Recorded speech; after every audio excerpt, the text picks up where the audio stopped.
muchísimas gracias por vuestra asistencia. La hora no es una hora que invita quizás a otros menesteres, pero la verdad es que yo estoy súper contento de estar aquí compartiendo este acto con un ponente de un gran nivel, y estoy convencido que a lo largo de esta ponencia o de esta intervención, pues Juan Rodríguez los irá a ustedes metiendo y cautivando en esa profundidad que yo estoy seguro que lo va a hacer. Permítanme ustedes también que, como cuestión previa, pues felicite a la organización de Infarma 2016 por el magnífico trabajo realizado, que hace posible de nuevo la celebración de este magnífico Congreso Europeo de Oficinas de Farmacia y de este espectacular en mayúsculas, Salón del Medicamento y Parafarmacia. Y lo quiero hacer y lo hago personalizando los dos representantes de los colegios, los dos presidentes de los colegios que se encargan de esta organización: Colegio de Madrid, mi querido Luis González, y Colegio de Barcelona, mi querido también Jordi Dalmases, con el que además tengo el honor y la satisfacción de compartir vicepresidencia en el Consejo General. Antes de presentarles a ustedes a nuestro ilustre y jovencísimo conferenciante, y al objeto de cumplir mi papel, me gustaría introducirles en esta comunicación que va a efectuarse bajo el título de Ordenación Farmacéutica y Sistema de Salud, y me tengo que referir para ello a nuestra Constitución española del 78 y recordar que sus artículos 43, 48 y 49 reconocen el derecho a la protección de la salud y la competencia exclusiva del Estado en sanidad exterior, a la vez que faculta a las comunidades autónomas para asumir competencias en materia de sanidad e higiene, lo cual lo han llevado a efecto, entre otras medidas, mediante las leyes de ordenación farmacéutica autonómica, siendo la primera en promulgarse la catalana, que es la 4/2005, y la última la andaluza, la que a mí me compete, que esa es del 2007. Bien, también sería bueno recordarles que la Ley General de Sanidad, la 14/1986 de 25 de abril, determina que las oficinas de farmacia son establecimientos sanitarios, y se complementa esta definición en normas posteriores en el sentido de catalogarlos como establecimientos privados que deben, pero de interés público. Y además también la mencionada Ley General de Sanidad indica que deben estar sujetos a planificación sanitaria, y además hace una reserva importante y fundamental, que es una reserva de propiedad y titularidad. Reserva que, gracias a ella, se consigue la independencia del profesional sanitario, y además lo responsabiliza ante terceros, ante la sociedad, de todas sus actuaciones. No cabe duda, pues, de que la oficina de farmacia constituye uno de los elementos mediante los que la amplísima legislación sanitaria garantiza el principio de atención primaria de salud, justificándose sobradamente una regulación marco de las oficinas de farmacia, no solo por un interés económico o de competencia, sino por interés público y sanitario. Por último, también me gustaría destacar, y cabría decir, que la legislación no puede contravenir el derecho de libertad de empresa, así como el papel del profesional liberal del farmacéutico, pero sin embargo deben estar sometidos al principio básico y fundamental de salvaguarda del interés público, es decir, de salud pública. Dicho esto, sin duda Juan nos va a profundizar muchísimo más en estas cuestiones, y yo solamente voy a resumir mucho ese magnífico currículum que indica que Juan se licenció en Derecho por la Universidad Complutense de Madrid en el 97, que también es licenciado en Geografía e Historia por la Universidad Autónoma en el 98 también, y diplomado en Derecho Comunitario por San Pablo CEU también en el 98, y posteriormente, en 2001, ingresa en el Cuerpo de los Abogados del Estado, ejerciendo como tal ante el Tribunal Superior de Justicia de Madrid y posteriormente en el Ministerio del Interior, también ha ejercido como tal, asesorando al Ministerio de Asuntos Exteriores en temas de seguridad. Y por último diré que hasta su incorporación actual en el ilustre despacho de Pérez Llorca, venía actuando como abogado del Estado ante el Tribunal de Justicia de la Unión Europea, lo cual sin duda lo convierte en un experto en derecho comunitario. Por mi parte nada más, darte la palabra y cuando quieras. Pues muchas gracias, Práxedes, y yo quiero comenzar estas palabras agradeciendo a la organización de Infarma, particularmente a Luis y a Carlos, que están aquí, y también evidentemente a los miembros de los órganos de dirección y de gobierno del Colegio de Barcelona, pues que me hayan dado la oportunidad de estar aquí y de compartir con todos ustedes unas reflexiones sobre un tema que de alguna manera es clásico, es un tema que viene de hace muchos años, es un tema tradicional, pero que parece permanentemente de actualidad, permanentemente sujeto a revisión, a debate, a críticas, y donde por tanto creo que es bueno periódicamente actualizar o poner al día bueno, pues nuestras opiniones al respecto, ¿no? Y quizá antes de empezar decirles que el título de la ponencia es Ordenación Farmacéutica y Sistema Nacional de Salud. A lo largo de los últimos tiempos hemos venido conociendo opiniones de distintos organismos y sectores que han cuestionado algunos aspectos de este modelo de ordenación. En concreto, me voy a referir a lo largo de mi exposición a un documento que quizá ha sido el que más polémica o más debates ha levantado durante los últimos tiempos, que es un informe de la Comisión Nacional de los Mercados y de la Competencia de octubre del año pasado, ¿no? A lo largo de esta exposición que les voy a hacer voy a ir abordando aquellos aspectos del informe que coinciden con las cuestiones que yo quería tratar aquí y, por tanto, confío también en que al final de la exposición pues tengamos oportunidad de alguna manera atender preguntas, debatir o bueno, como el moderador lo quiera plantear. Bien, la ordenación farmacéutica española, como decía, es algo antiguo, no es un invento reciente. De alguna manera encontramos los primeros antecedentes de nuestra ordenación farmacéutica en el siglo XIX y ha ido experimentando evolución con el paso de los años, lógicamente. Quizá, por resumirlo un poco, yo les diría que de esos mediados del siglo XIX, donde se empieza a destacar el papel del farmacéutico como profesional que conoce, tiene un conocimiento acerca de una determinada materia académica. Eso es un primer impulso a la ordenación farmacéutica. De ahí pasamos a un momento delicado en España, que es el momento de la Guerra Civil. Pasamos a un momento donde se aborda el tema de la planificación geográfica. Y finalmente, con la España autonómica, abordamos o ponemos al día, mejor dicho, algo que ya conocíamos, que ya se había venido desarrollando antes, pero actualizamos, y de ahí viene el modelo actual en el tema de la concertación, ¿no?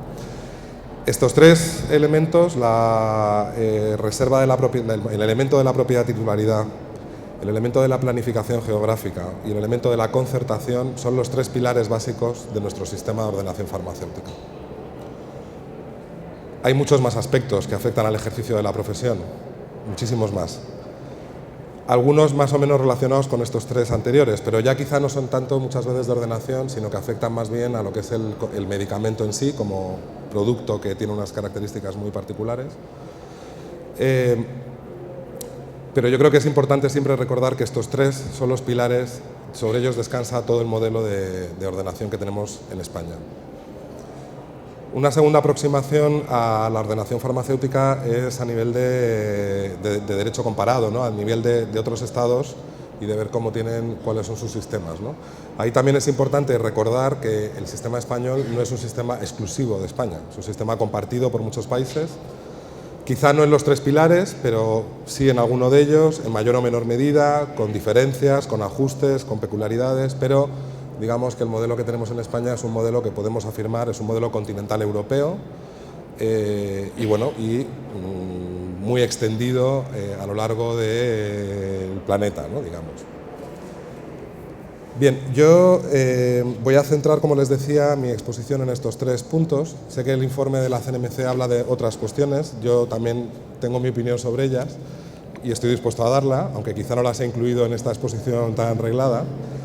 Y si quieren, pues luego las comentamos. Pero primero, antes de entrar en materia, quería comentar con ustedes el porqué de la ordenación. Me parece que es importante que no nos olvidemos de cuál es la finalidad que se persigue cuando el Estado decide entrar a ordenar este sector, a restringir libertades de los propios farmacéuticos, qué finalidad se persigue con ello y, bueno, y si verdaderamente el resultado que se obtiene con esa ordenación es coherente con el fin que se persigue, ¿no?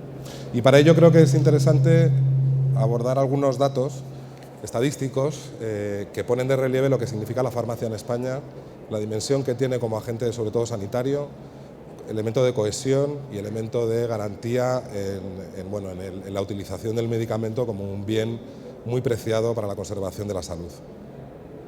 En España, según la última estadística a la que yo he tenido acceso, esto va ajustándose un poquito año tras año, pero es siempre muy parecido, tenemos en la actualidad 21.559 oficinas de farmacia, lo cual significa que contamos con una farmacia por cada 2.186 habitantes. Esta es una de las ratios, es uno de los niveles más bajo de toda la Unión Europea, ¿no? Ahí, bueno, he leído opiniones distintas sobre este dato, pero bueno, sea el segundo, tercero o primero, me da igual, estamos entre los niveles más bajos de toda la Unión Europea. Un elemento muy importante de la farmacia en España es que el 63% de las farmacias españolas están fuera de las capitales de provincia. Eso nos permite comenzar a comprender un fenómeno que está muy asociado a una España que no es una España urbana, es una España muy rural, es una España muy descentralizada, con presencia en todo el territorio. 3 de cada 4 municipios de menos de 5.000 habitantes cuentan con una oficina de farmacia y el 99% de la población cuenta con una farmacia en su lugar de residencia.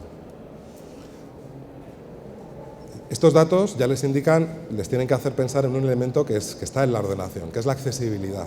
Hay un elemento clave en todo esto que es garantizar el acceso de las personas al medicamento.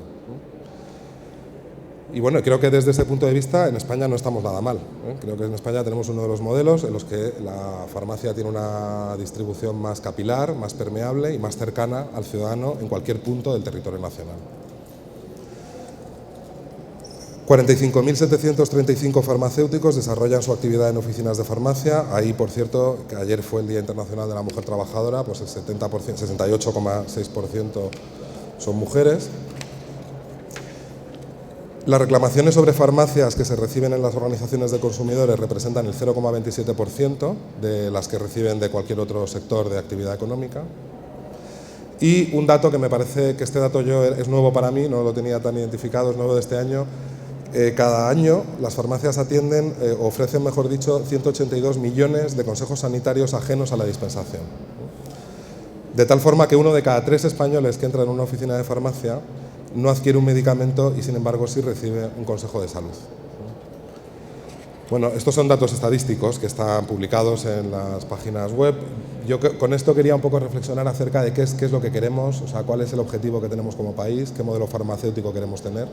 Porque, claro, en función de eso valoraremos la ordenación de una manera o de otra. Nos parecerá fenomenal o nos parecerá injustificada, ¿no? Pero es importante recordar que todas estas cosas que yo acabo de explicar, pues eso sí que no existe en otros países. O sea, hay otros países que no tienen ese nivel de accesibilidad, ese nivel de cohesión, de dispersión, de capilaridad. Eso no es tan habitual en cualquier país del mundo al que vayamos.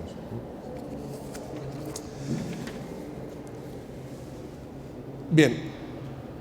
Los fines de la ordenación farmacéutica, ¿cuáles son? Bueno, pues creo que ya más o menos de lo que he dicho hasta ahora se deducen, pero ahora ya voy poco a poco pasando al terreno de lo jurídico. Y ahí, desde el punto de vista tanto del ámbito del derecho de la Unión Europea como de nuestro derecho constitucional y de nuestro derecho, digamos, sanitario, la ley de garantías, en fin, toda nuestra normativa sanitaria, digamos que hay 3 finalidades, a mi juicio, que son las que justifican que los poderes públicos regulen u ordenen el sector de la oficina de farmacia.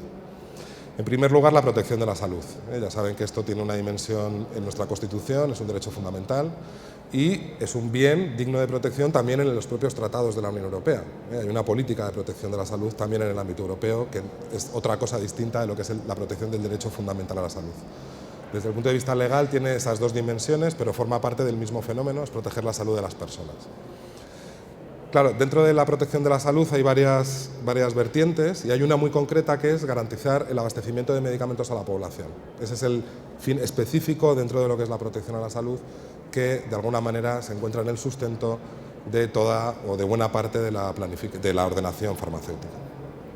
Y finalmente un elemento que a veces se nos olvida, pero que está reconocido no solamente por nuestra jurisprudencia del Tribunal Constitucional, sino también por el propio Tribunal de Justicia de la Unión Europea, como ahora veremos, que es evitar el derroche de los recursos públicos. Es decir, cuando se ordena el sector de la oficina de farmacia, también hay una finalidad ahí de racionalidad en el gasto, de evitar el derroche en relación con un bien que, como saben todos los que están aquí seguro, pues tiene una demanda muy particular, es inelástica, responde a una situación de enfermedad y por tanto no es exactamente igual que otros bienes típicos de consumo, ¿no?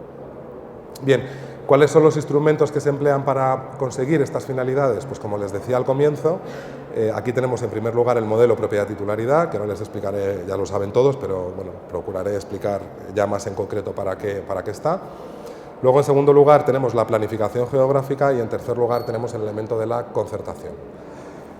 Entonces, empezando por la propiedad de la oficina de farmacia, aquí, antes de abordar el concepto lo conocen todos, saben que en España solamente las personas físicas que además sean licenciadas en farmacia pueden ser titulares de una oficina de farmacia. Se habla de modelo titularidad-propiedad para distinguir lo que es la propiedad de la oficina de la titularidad de la autorización administrativa que te otorga la facultad o el derecho para ejercer esa actividad de la oficina de farmacia. Pero bueno, en la práctica lo que significa, y lo conocen todos, es que solamente los farmacéuticos son titulares de oficina de farmacia y, en concreto en España, que esto sí que es una cosa española, solamente, bueno, española y de otros países, pero ya no está generalizada, cada farmacéutico solamente puede tener una oficina de farmacia. Bien, probablemente este es uno de los temas estrella de la ordenación farmacéutica, uno de los temas que siempre se ha discutido, debatido, y el informe de la CNMC al que me refería anteriormente pues aborda esta cuestión con un cierto, bueno, aborda muchas cuestiones, pero esta es una de las que trata, ¿no? A mí me ha llamado mucho, me adelanto un poco, luego les hablaré más en detalle del informe, pero me ha llamado muchísimo la atención en ese informe que no se mencione la sentencia del Tribunal de Justicia de la Unión Europea, que es la doctrina esencial en esta materia desde hace años en Europa entera y, por tanto, también en España. Y me estoy refiriendo en concreto a una sentencia que les he puesto ahí en una esquinita, no sé si se verá. No sé si se verá aquí, bueno, se ve muy mal, pero ahí en amarillo, en pequeñito, está apuntada. Es una sentencia del Tribunal de Justicia del año 2009, de 19 de mayo, en el asunto Comisión Italia. Haciendo un poco de memoria, si recuerdan, la Comisión Europea ya desde finales de los años 90 empezó a barajar la posibilidad de intervenir en la ordenación farmacéutica. Y lo hizo por varios caminos. En el caso español fue muy conocido en su momento el dictamen motivado, o sea, un procedimiento de infracción que dio lugar a la emisión de un dictamen motivado por la Comisión Europea en el cual se cuestionaban tres aspectos de la legislación española: la propiedad titularidad, la planificación geográfica y el sistema de autorización previa a la oficina de farmacia.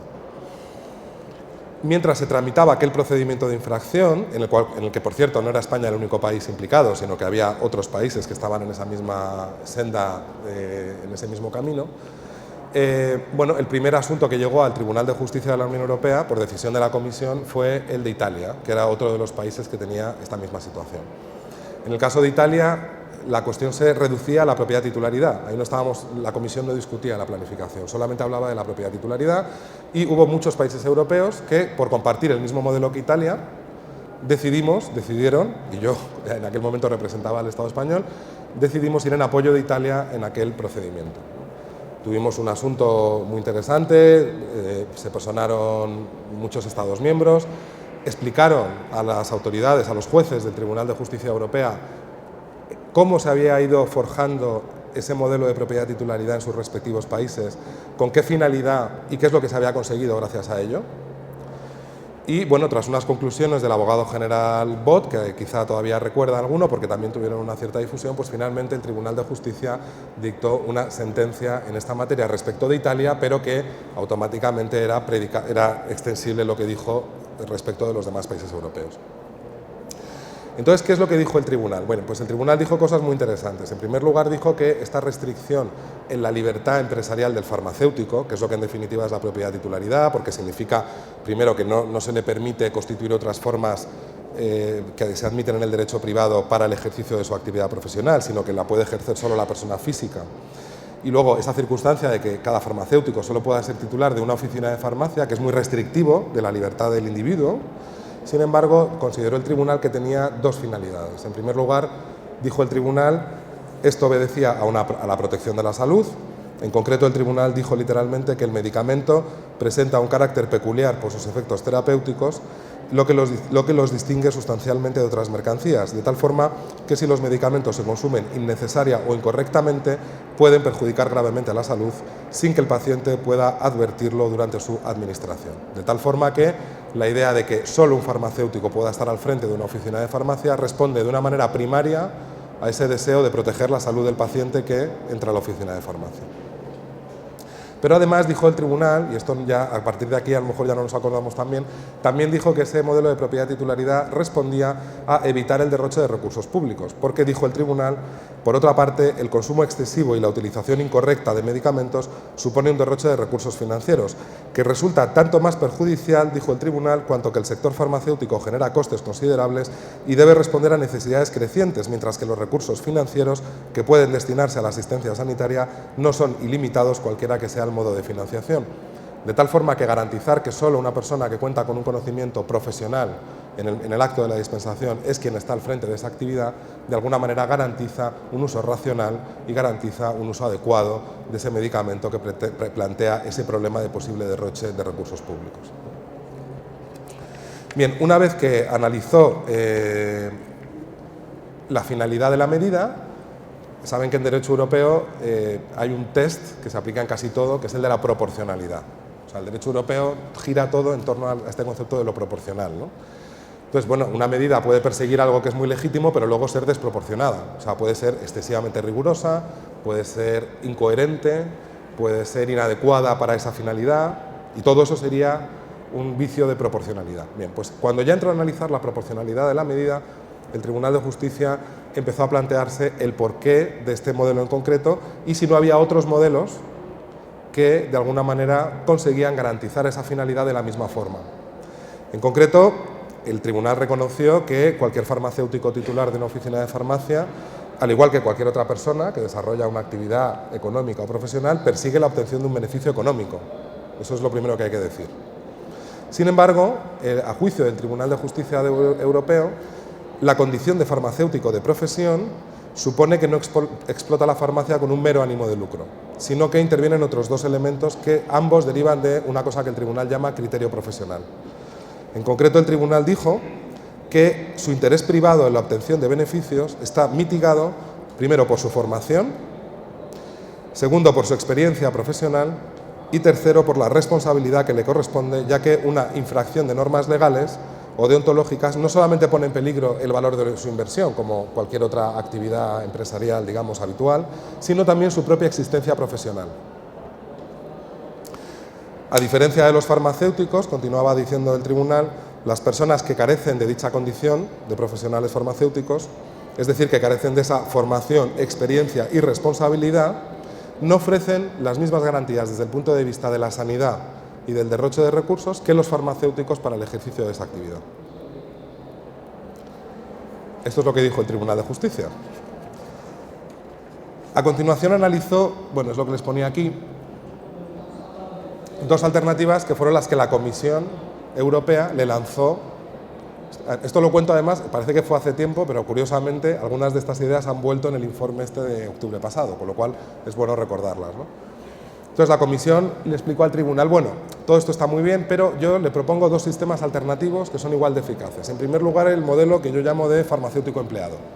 Es decir, el titular de la oficina es cualquier empresario, cualquier persona, jurídica, física, da igual, de cualquier sector, y garantizamos la salud del paciente y garantizamos que se evite el derroche de recursos con la presencia de un farmacéutico empleado de ese titular X de la oficina de farmacia. Bien, a ese respecto, el Tribunal de Justicia de la Unión Europea dijo que la subordinación del farmacéutico como trabajador por cuenta ajena al titular de la farmacia podría dificultar que aquel se oponga a las instrucciones de dicho titular, de tal forma que esa circunstancia no garantiza de la misma forma ni con la misma intensidad la protección de la salud y el derroche de recursos que el modelo anterior. Y la segunda cuestión que la comisión planteó era si la contratación de un seguro por parte de quien fuera titular de la oficina garantizaba la salud del paciente del mismo modo que el modelo propiedad titularidad. Y ahí el tribunal, esto es más sencillo, ¿no? A mi juicio, ahí el tribunal respondió que, bueno, que un seguro está muy bien y permite a una persona que ha tenido un daño en su salud, le permitirá probablemente obtener una reparación de daños y perjuicios a posteriori y tal, pero que desde luego es menos eficaz porque no impide en absoluto que el titular de la farmacia, primero, ni ejerza su influencia sobre el titular contratado, ni, si no es el mismo profesional farmacéutico, pues pueda tomar decisiones que no se ajusten estrictamente a lo que es el criterio profesional de la dispensación, ¿no? Bueno, esto es un resumen, la sentencia es un poco más larga, yo creo que les he resumido los aspectos principales y creo que es muy bueno recordarlo por varios motivos. En primer lugar, porque creo que ahí está verdaderamente la esencia de la propiedad titularidad. O sea, le podemos dar muchas vueltas, pero creo que el Tribunal de Justicia hizo un buen trabajo. Creo que nos resumió con criterios claros, bastante universales y comprensibles para cualquier persona europea. Bueno, pues nos recordó el motivo acerca de por qué existe esto y lo que se pretende conseguir con ello y por qué otros modelos que muchas veces se nos venden como maravillosos, pues quizá no lo son tanto, ¿no? Y luego, ya como soy abogado, y eso no lo puedo evitar, a mí me parece que es importante la sentencia por la propia fuerza jurídica que tiene una sentencia del Tribunal de Justicia de la Unión Europea. Piensen que a nivel europeo el Tribunal de Justicia es la institución que controla la actividad del resto de las instituciones europeas, particularmente y muy singularmente de la Comisión Europea. Es decir, a raíz de esta sentencia del Tribunal de Justicia, la Comisión Europea abandonó por completo el debate de la propiedad titularidad. Ese debate desapareció del mapa. Entonces, claro, llama mucho la atención que en España, nuestra Comisión Nacional de los Mercados y de la Competencia, que no deja de ser un órgano que vela por la competencia, igual que hace la Comisión Europea, exactamente igual, con unas atribuciones, de hecho, que tienen el mismo origen, en fin, doctrinal y jurídico incluso. Bueno, pues resulta muy llamativo que este informe de la CNMC, del que les estoy hablando, que es un informe, supongo que todos lo conocen, pero vamos, para quien no lo sepa, es de 15 de octubre de 2015, pues es muy llamativo, a mí me parece muy llamativo que ese estudio no mencione la sentencia, ni siquiera la menciona, y, bueno, sobre todo que no contraargumente los motivos incluidos en la sentencia. En concreto, el informe de la CNMC, sin más explicación, simplemente aboga por suprimir el modelo y aboga por suprimirlo por el del farmacéutico empleado. Y, como digo, aquí está, y, como digo, no argumenta en concreto sobre la circunstancia que apunta el tribunal de que la subordinación del farmacéutico empleado al titular de la oficina no garantiza de la misma forma la seguridad o la salud del paciente, porque no evita esa relación de empleado por cuenta ajena que puede estar sujeto a recibir unas instrucciones. Eso es un tema que la sentencia lo deja clarísimo y la CNMC en su último estudio no lo ha abordado. Entonces, bueno, a mí me parece que hay un elemento que hace que pierda mucho valor el informe, porque entiendo que no se puede hablar de esta materia sin mencionar esta sentencia. O sea, se esté de acuerdo o no con ella, lo que creo que hay que hacer es abordar lo que la sentencia recoge. Voy a pasar ahora al tema de la planificación.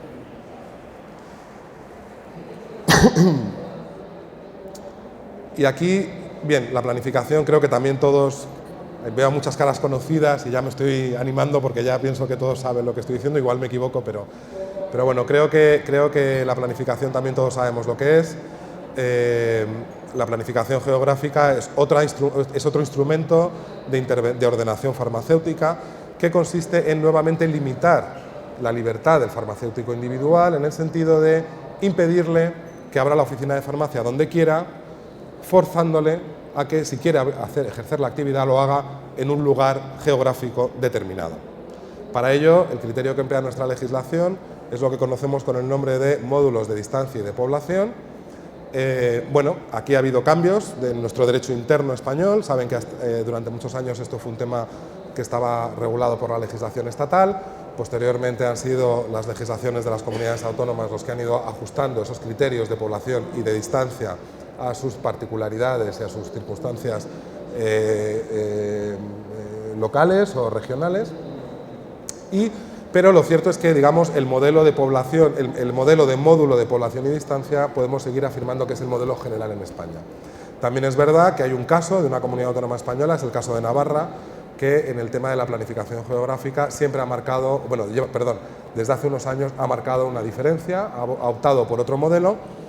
Ciertamente luego también ha tenido sus propios pues modificaciones y adaptaciones, pero durante unos años este modelo de Navarra ha dado pie a importantes discusiones acerca de si era un mejor modelo que el del resto del Estado o si se justificaba, si eso aconsejaba a alguien cambiar las cosas, etcétera, ¿no? Nuevamente les adelanto que el informe de la CNMC también aborda esta cuestión y en este caso otra de las cosas que propone es que toda España se acoja al modelo de Navarra. Entonces, bueno, yo quería, en segundo lugar, hablarles de esta cuestión de la planificación que me parece importante. ¿Cuál es la finalidad? Igual que en el caso de la propiedad titularidad, la finalidad, como les decía, era protección de la salud, no tanto en la dimensión de abastecimiento de medicamento a la población, sino en lo que es el acto de dispensación, o sea, en el consumo del medicamento por parte del paciente y el derroche de recursos públicos. Sin embargo, en el aspecto de la planificación, la finalidad que se persigue es claramente la de garantizar el abastecimiento de medicamentos a la población. Es una faceta de la salud, pero es una faceta muy específica. Ahí lo que se persigue es la accesibilidad, es garantizar la accesibilidad del medicamento a la población.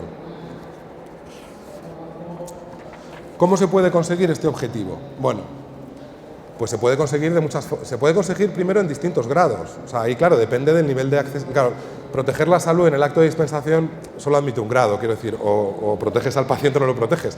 En el tema de la planificación ya la cosa es un poco más discutible, porque tú puedes querer tener un sistema muy accesible, o a lo mejor opinas que no es necesario que el sistema sea tan accesible. Ahí ya entra un elemento que es más de gradación, ¿no? Ya puedes graduar un poco más cuál es el objetivo que tú quieres perseguir.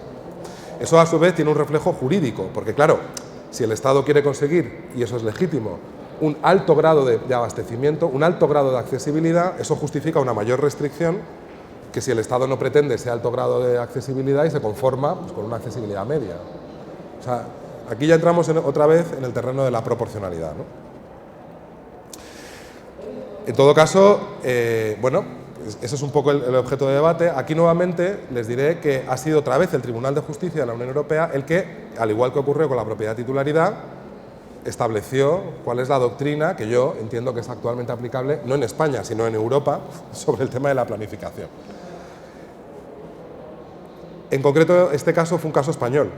Y por eso además es tan importante, o sea, es decir, es que fue la propia España, ha sido el propio país España el que ha generado ese debate a nivel europeo, que es un debate, por cierto, en el que participan países desde Austria hasta Finlandia. O sea, no es un debate de aquí, ¿no? Es un debate absolutamente extendido, ¿no? En concreto, fue a raíz, lo digo por recordar un poco las circunstancias del asunto, pero fue a raíz de la impugnación por parte de una serie de farmacéuticos individuales del resultado de un concurso de méritos en la Comunidad Autónoma de Asturias, al hilo del recurso contencioso administrativo contra el resultado de la apertura de esas nuevas oficinas de farmacia. Aquello llegó al Tribunal Superior de Justicia de Asturias y el Tribunal Superior de Justicia de Asturias derivó la cuestión al Tribunal de Luxemburgo. Es decir, que aquí no fue la Comisión la que inició un procedimiento contra ningún Estado, sino que fue un juez español, el Tribunal Superior de Justicia de Asturias, el que planteó a Luxemburgo si nuestro modelo de planificación era conforme o no con el derecho europeo y, en definitiva, con el derecho de la competencia, que Europa es quien más lo protege. Bueno, pues esto se planteó en el año 2007 y llegó al Tribunal de Luxemburgo. Este tema fue todavía más abierto que el de la propiedad titularidad, porque aquí ya no solamente estaban personados la Comisión y los Estados miembros, sino que, además de otros Estados, pues fueron muchísimos Estados miembros, también estaban los colegios, las plataformas, en fin, muchos actores que tenemos en nuestro país que se personaron en el procedimiento ante el Tribunal Superior de Justicia para poder ir a Luxemburgo a defender su posición.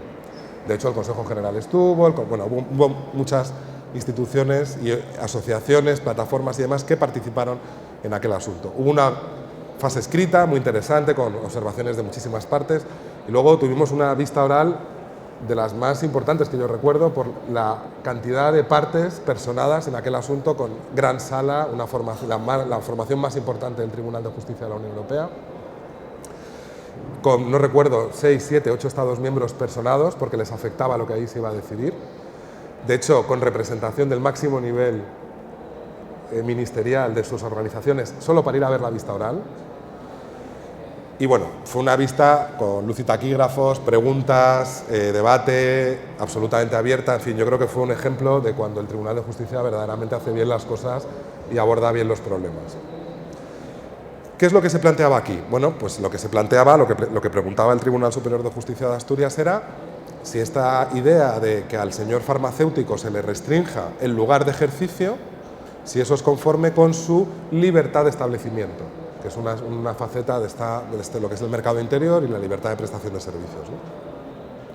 Y bueno, tuvimos, después de esta vista oral, ahí tuvimos otro abogado general, el abogado general portugués. Este hizo unas conclusiones contrarias, donde proponía que se modificara el sistema de planificación, y a pesar de ello el Tribunal de Justicia en gran sala no le dio la razón al abogado general, sino que nos dio la razón a los estados, que defendíamos lo que yo defendía. Bueno, les aclaro que no lo ha dicho Praxedes, creo que yo fui el abogado del Estado en aquel asunto, también en el de Italia, pero sobre todo en el asunto de la planificación. Nos dio la razón a los Estados miembros en la defensa de nuestros respectivos modelos. ¿Y por qué lo hizo la sentencia? Bueno, pues en primer lugar recordó esto que les decía antes, de que el objetivo de garantizar el abastecimiento de medicamentos se puede perseguir en niveles distintos. Y por tanto, ahí el Estado puede ser más restrictivo o menos restrictivo en función del grado de protección que pretenda conseguir. En segundo lugar, recordó otra cosa al tribunal, que es que hay muchos establecimientos sanitarios que están sujetos a planificación geográfica. O sea, esto no es una cosa exclusiva de la farmacia, es una cosa que ocurre en el ámbito de otro tipo de establecimiento sanitario. Y luego lo que hizo fue describir, digamos, las razones por las que esto existe y qué pasaría si esto no existe, ¿no? Entonces, bueno, el tribunal dijo cosas tales como que si no existiera la planificación geográfica, las farmacias se abrirían o bien en zonas urbanas o bien en zonas que los farmacéuticos percibieran como rentables y atractivas. Y se corría con ello claramente, dijo claramente además, o sea, sin ninguna, esto no sujeto a duda, o sea, dijo claramente que se corría un riesgo importante de que las zonas rurales, las zonas aisladas, aquellas zonas donde la farmacia no es un negocio rentable, quedarán desprovistas de atención farmacéutica. Una vez explicado esto, también explicó que el módulo de población canaliza la implantación de farmacias hacia aquellas partes del territorio nacional en las cuales el acceso a la atención farmacéutica presenta lagunas, invitando al farmacéutico a establecerse en ellas porque se le impide establecerse en las más rentables. Eso en cuanto al módulo de población. Y luego, en cuanto a las distancias, el tribunal entendió que su justificación era impedir, dentro ya de una determinada área, impedir la concentración de las farmacias en determinadas áreas atractivas de dicha zona, de tal forma que se evite una duplicidad de infraestructuras en unas áreas y la falta de farmacia en otras áreas de esa misma zona.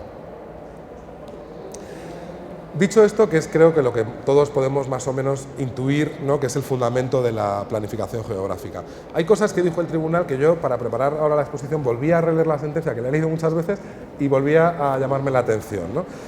Por ejemplo, dijo el tribunal que era importante aquí que se aumentaba la certidumbre del paciente de que disponía de una farmacia próxima y por consiguiente se aumentaba la seguridad del paciente de que estaba en situación de tener un acceso fácil y rápido a una atención farmacéutica adecuada.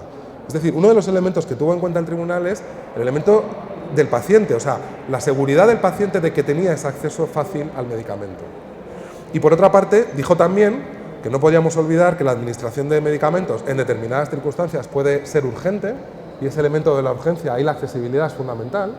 Y recordó ya el tribunal en 2010, que ahora es un tema que está, cada vez yo lo oigo hablar más, pero ya en 2010 se dijo, ¿no?, lo dijo el tribunal, que la clientela de las farmacias, o sea, el paciente, incluye en muchas ocasiones a personas de movilidad reducida, como personas de avanzada edad o gravemente enfermas. Claro, no hablo de esto de los polimedicados y tal, crónicos, eso no lo dijo con tanto detalle, pero ya ahí está esa idea de que en el paciente de una oficina de farmacia pues hay personas que tienen unas circunstancias que aconsejan que el medicamento les sea accesible, que esté cerca de su domicilio. Esto, como digo, lo dijo Luxemburgo en el año 2010, ¿no? Claro, Luxemburgo también reconoció, y yo en eso estoy totalmente de acuerdo, que todo esto está sujeto a un elemento de proporcionalidad. Es decir, Todo esto está muy bien si funciona bien, es decir, la planificación está muy bien si verdaderamente se consigue que las farmacias sean accesibles. Si nosotros montamos un sistema de planificación que hace que haya pocas farmacias, pues no estamos siendo coherentes con la medida.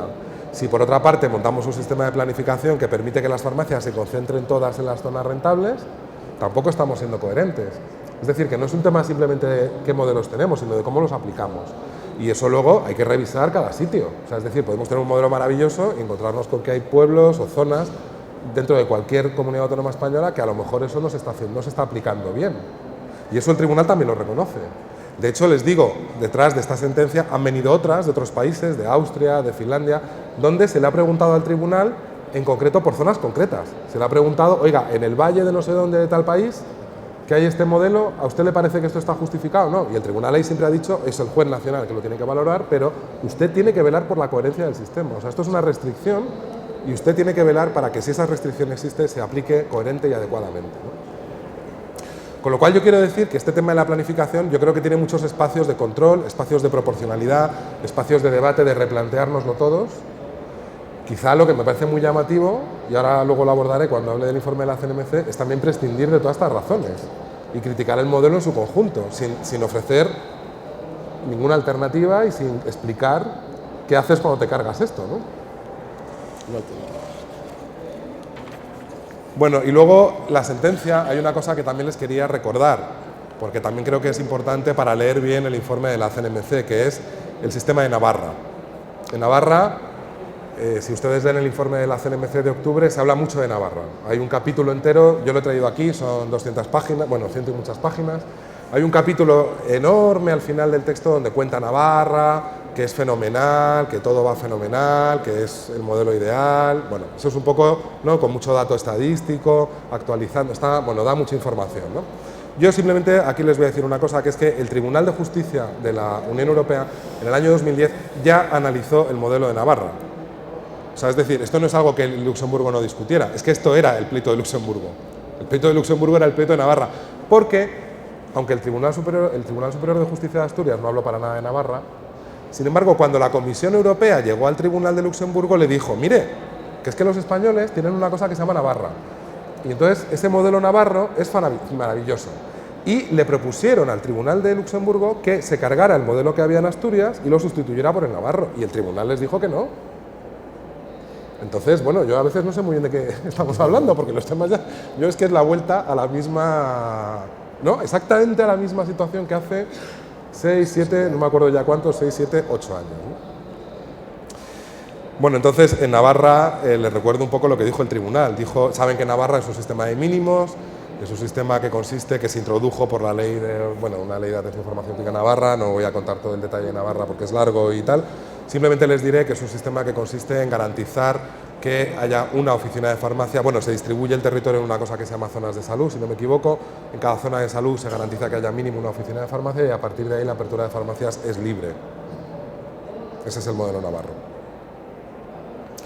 Bien, el Tribunal de Justicia lo que dijo a este respecto es que este sistema de mínimos no permite lograr con la misma eficacia que el sistema de módulos y de distancias el objetivo de garantizar el abastecimiento seguro y de calidad de medicamentos en zonas poco atractivas. Dijo, en concreto, los sistemas de mínimos pueden perjudicar un objetivo nacional consistente en canalizar a los farmacéuticos hacia las zonas desprovistas de farmacia sin importar la región de que se trate. Esto es lo que dijo el Tribunal de Justicia sobre el sistema navarro en el año 2010.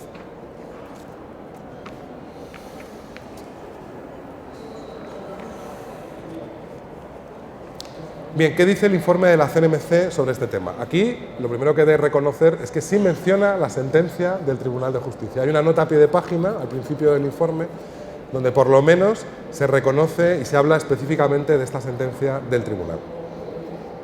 Sin embargo, la interpretación que hace la CNMC en su informe de esta sentencia del Tribunal, a mi juicio, es muy discutible.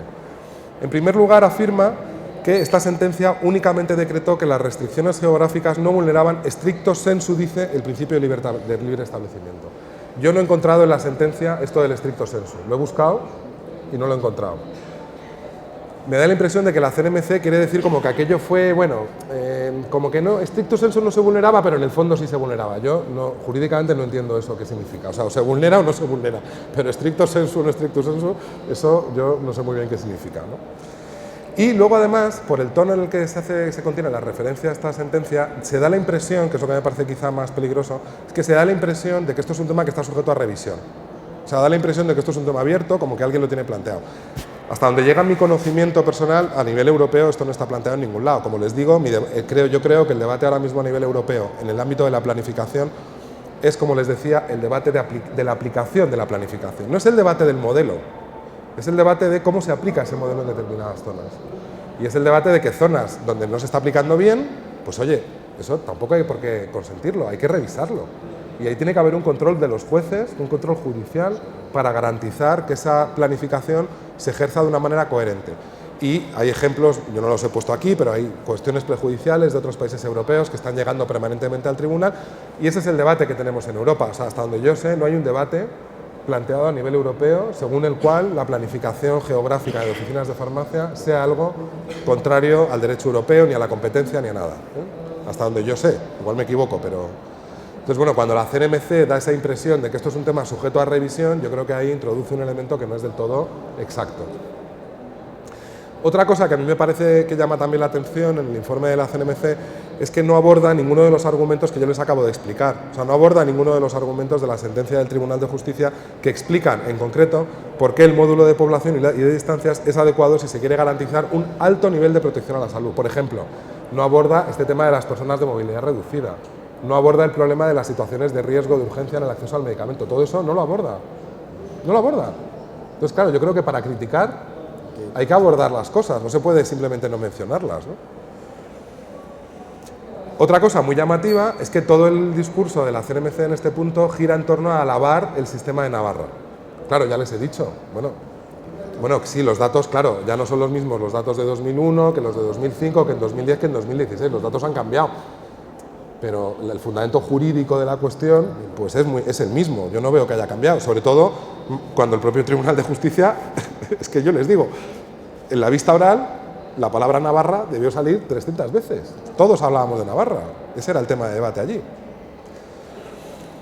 Bueno, y luego ya simplemente, esto no lo he podido evitar, porque hay muchas cosas del informe que yo no voy a entrar a comentar, porque bueno, luego si quieren en el debate las hablamos, pero esta no la he podido evitar, que es que cuando ya ha acabado con la planificación dice que sean los médicos quienes dispensen los medicamentos en zonas rurales.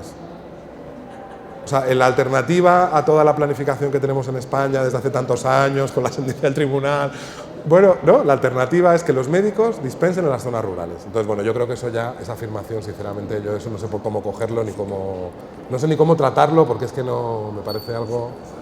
O sea, está, por supuesto, fuera de todo, de nuestra legislación, de cualquier modelo.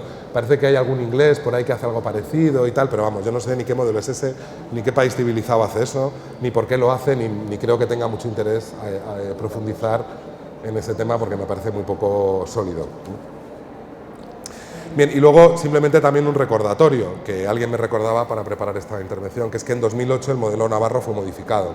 O sea, creo que es importante recordarlo, en concreto, y me he cogido, les he transcrito aquí la exposición de motivos de la reforma del modelo navarro en 2008, y les leo lo que dice. Dice, en el actual sistema podría haberse comprometida una accesibilidad adecuada de la población a los medicamentos y productos sanitarios, por lo que parece conveniente, al objeto de asegurar la calidad en la atención farmacéutica, limitar el número de oficinas de farmacia por localidad, de tal manera que cada oficina de farmacia tenga una proporción mínima de 700 habitantes como clientes potenciales, aceptando con ello el módulo de población que al principio de la reforma no se había aceptado. Entonces, bueno, vamos a recordar también todo, ¿no? Y yo creo que así la visión del asunto es más completa, ¿no? Sí. Bueno, pues tengo que ser breve, así que como les quiero dejar que debatan unas pinceladas sobre la concertación, ¿no? Este es el único tema que no ha pasado por Europa. Aquí no tenemos una sentencia del Tribunal Europeo que nos diga para qué está la concertación, o si es buena o mala, o para qué sirve. Lo que sí tenemos aquí, afortunadamente, es una buena sentencia del Tribunal Constitucional Español, dictada en época reciente, precisamente en relación con el modelo de Navarra, y bueno, es una sentencia de 2013, de 6 de junio de 2013, donde el Tribunal Constitucional desgrana por qué la concertación en España, de dónde viene. Y ahí les voy a recordar unas pinceladas que las he puesto ahí, no sé si se ven bien.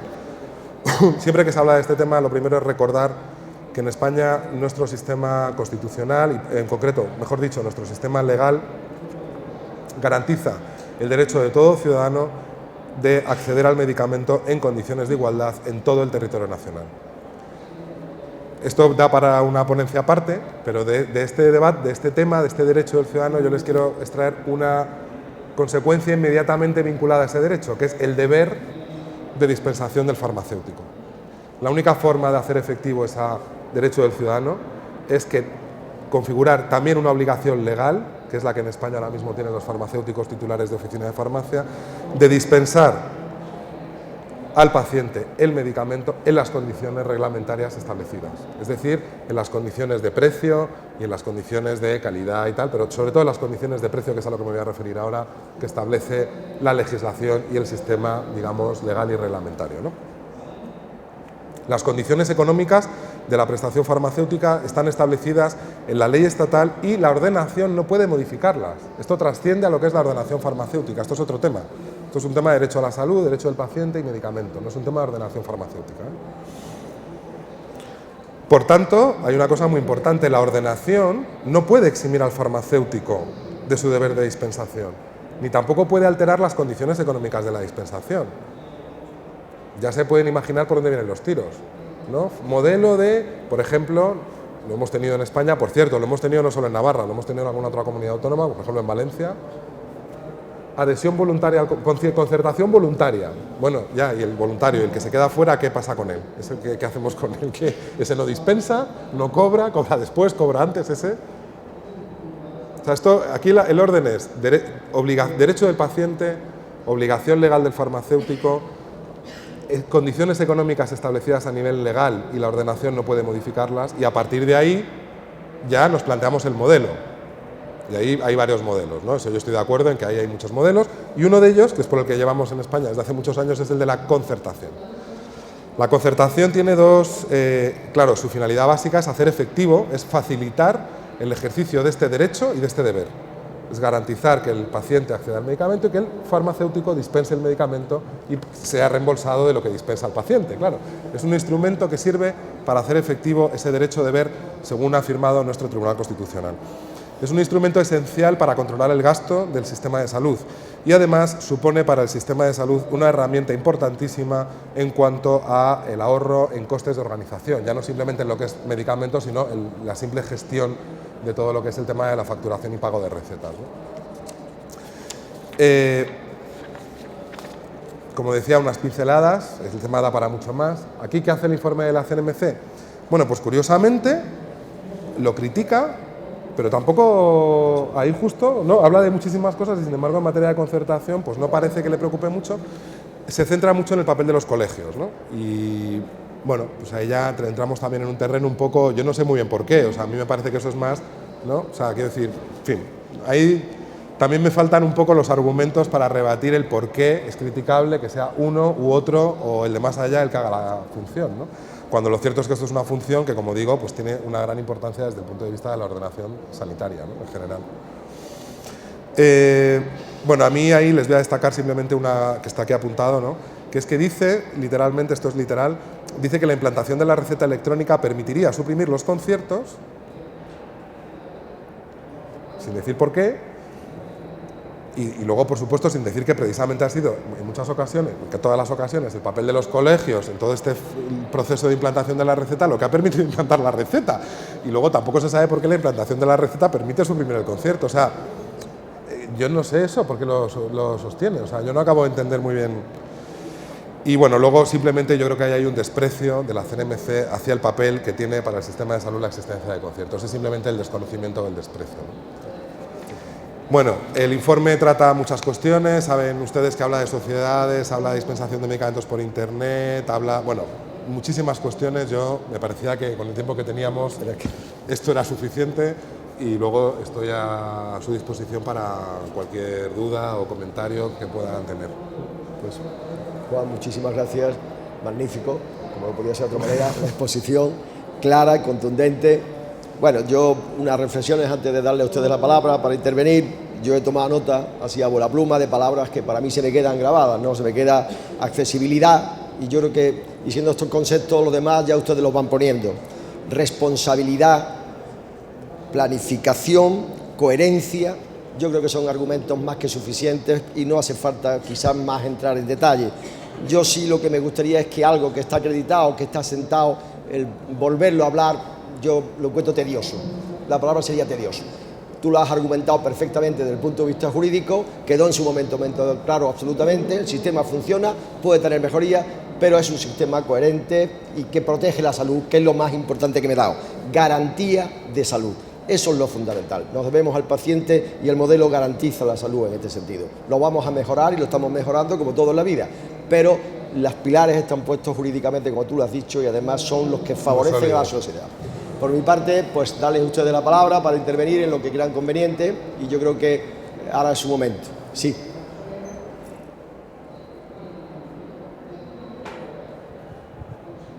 Buenas tardes.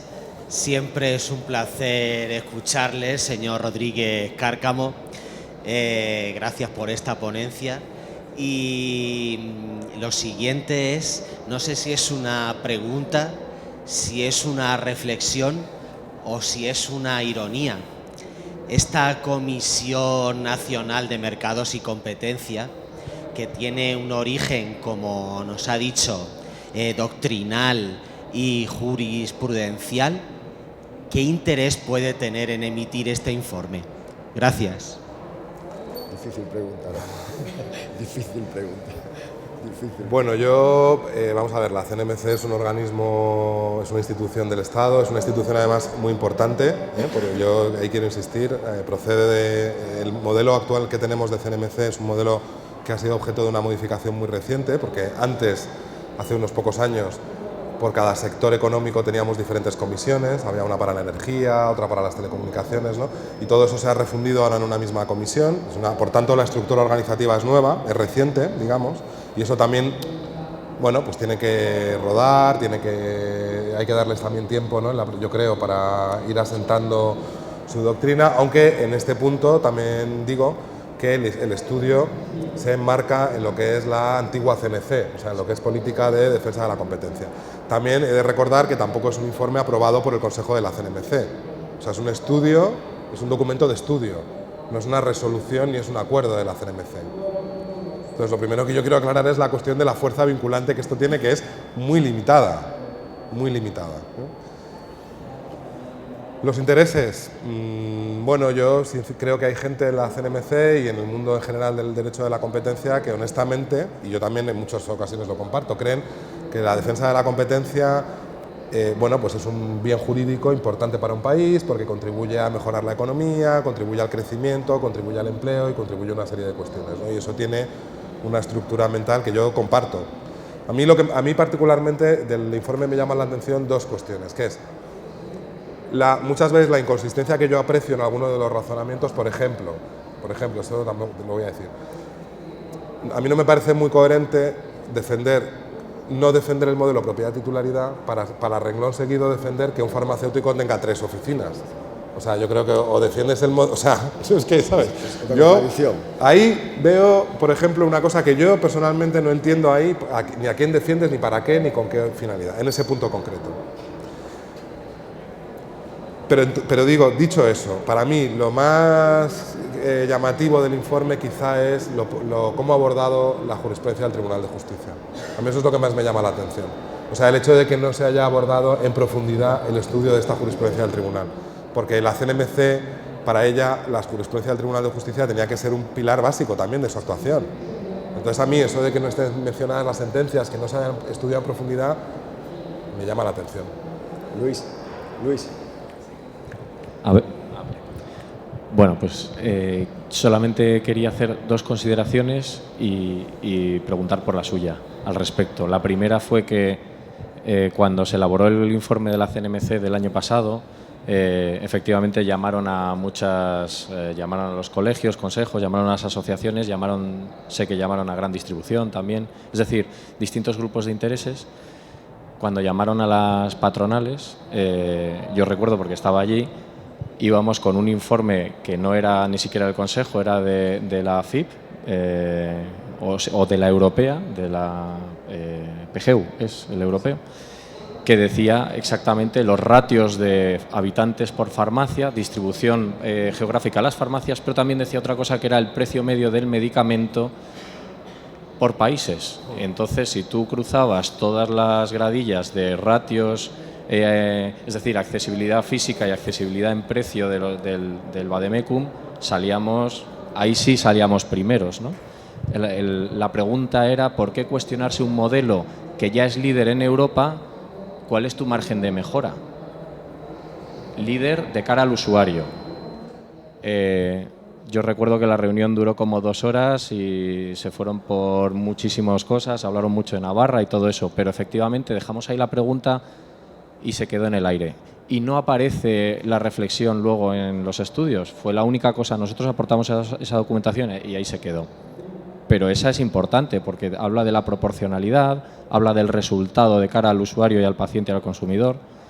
Y si le estás diciendo los de aquí son los que ganan por goleada, pues no sé por qué lo quieres cambiar. Esa es una. Sí. Y bueno, pues sí que... No, yo ahí, mi reflexión es que yo estoy de acuerdo, pero entiendo que tiene una segunda derivada, que es, bueno, o por lo menos tú entenderás que hay un sistema alternativo que garantice igual el modelo. O sea, tenemos modelo número 1, bueno, ¿vale? A lo mejor lo que tenemos que hacer no es aspirar a mejorar más todavía, sino a ser menos restrictivos manteniendo. Yo eso llegaría a entenderlo. Lo que yo no acabo de entender es el modelo alternativo que se propone, no lo veo claro, o sea, no veo un modelo ahí, veo retazos de... Claro, es que hay muchas cosas que no hemos hablado, pero sobre todo en la parte del medicamento, lo que es el precio del medicamento, márgenes, todo eso, sobre todo complementado con el informe posterior, yo ahí verdaderamente me cuesta trabajo atisbar un modelo y centrándome en lo que es ordenación farmacéutica, un modelo de ordenación sólido, coherente.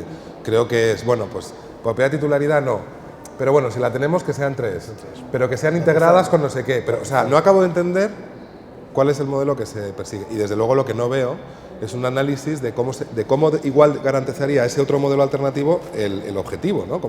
Eso tampoco creo que el informe lo contenga, simplemente afirma que no pasaría nada, pero bueno, eso es una cosa muy poco sólida. O sea, decir que tú te cargas la planificación y que aquí no pasa nada, pues bueno, no sé, yo creo que no es muy... Y tenía una segunda, que es muy breve también, muy breve solo.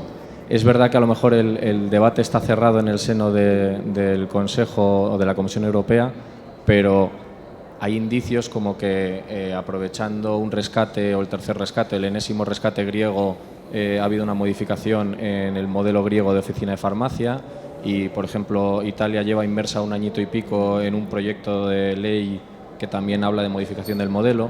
Entonces, a lo mejor no los órganos jurídicos de la Unión Europea, pero a lo mejor sí los económicos, no lo sé, pero nosotros tenemos cierta inquietud, por lo menos. No, a ver, es verdad, lo que dices tienes toda la razón y de hecho hasta el punto de que en el rescate a Grecia, curiosamente, a mí soy el primero que me sorprendí muchísimo cuando vi ese documento. Era, creo que recordar que la segunda o la tercera recomendación era la propia titularidad. Bueno, eso no es la comisión, eso es el Consejo, es jurídico también, ¿eh?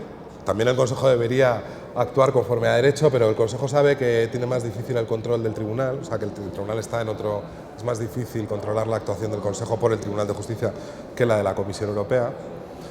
Bueno, pues sí, hay intereses, ¿no?, en todos los lugares y hay decisiones políticas, como es esa, más o menos acertadas y más o menos legales. Pero en derecho de la Unión Europea, desde luego, creo que la jurisprudencia del Tribunal de Justicia sigue siendo el punto de referencia. Todo lo demás pues son cosas que pasan y que luego se discuten, no se discuten, se hacen bien, se hacen mal.